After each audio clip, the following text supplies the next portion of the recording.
فاسألوا أهل الذكر إن كنتم لا تعلمون۔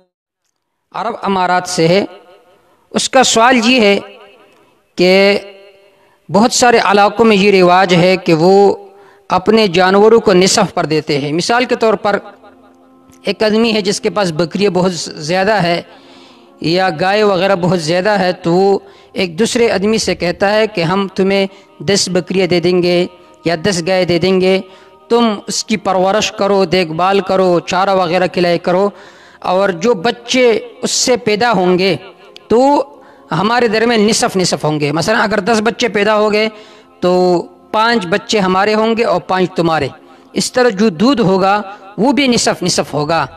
تو سائل کا سوال یہ ہے کیا یہ عقد شرعاً درست ہے یا نہیں؟ اس کا جواب یہ ہے کہ کسی کو اپنی جانور اس شرط پر دینا درست نہیں ہے کہ وہ اسے چارہ کھلائیں گے، پھر اس سے جو نسل پیدا ہے وہ دونوں کے درمیان ادی ادی ہوگی۔ یہ جو عقد ہے یہ شرعاً درست نہیں ہے۔ اگر کسی نے ایسا کر لیا تو جانور کے پیدا ہونے والے بچے جانور کے مالک کے ہوں گے، دوسرے شخص چارے کے رقم اور اتنی اجرت اسے ملے گی جتنی مارکیٹ میں اس جیسے آدمی کو ملنی چاہیے۔ حاصل یہ ہے کہ اس طرح عقد درست نہیں ہے۔ جو بچے ہوں گے وہ خود مالک کے ہوں گے، البتہ اس نے جو چارہ کھلایا ہے اس کا اجرت اس کو ملے گا۔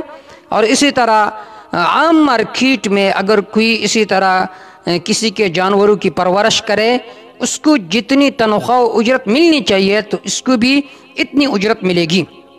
البتہ جواز کی صورت بعض فقہاء نے یہ ذکر کیا ہے کہ ادھے جانور کو ایک متعین قیمت کے ساتھ اس دوسرے شخص پر بیچ دے، اس کے بعد یہ جانور مشترک ہو جائے گا، اب اس کے جو بچے ہوں گے وہ نصف نصف ہو جائیں گے۔ یہ صورت درست ہے، یہ حیلہ۔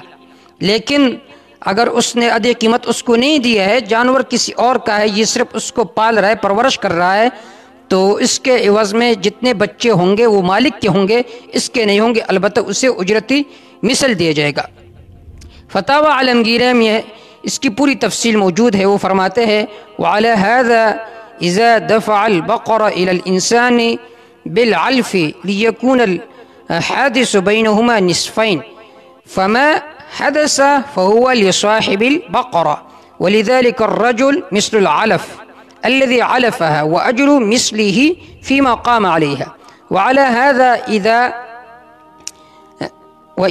هذا إذا دفع الدجاج إلى الرجل بالعلف ليكون البيز بينهما نصفين، والحيلة في ذلك أن يبيع نصف البقرة من ذلك الرجل ونصف الدجاج حتى تصير البقرة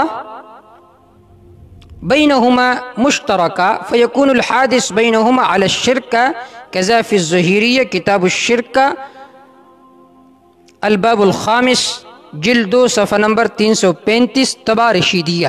اس عبارت کا حاصل بھی یہ ہے کہ اس طرح شرکت کرنا درست نہیں ہے، البتہ جواز کی صورت یہ ہے کہ وہ نصف اس پر بیچ دیں، اس کے بعد وہ جانور ان دونوں کے آپس میں مشترک ہو جائے گا، پھر جو بچے پیدا ہوں گے وہ آپس میں نصف نصف ہوں گے۔ واللہ تعالی اعلم بالصواب۔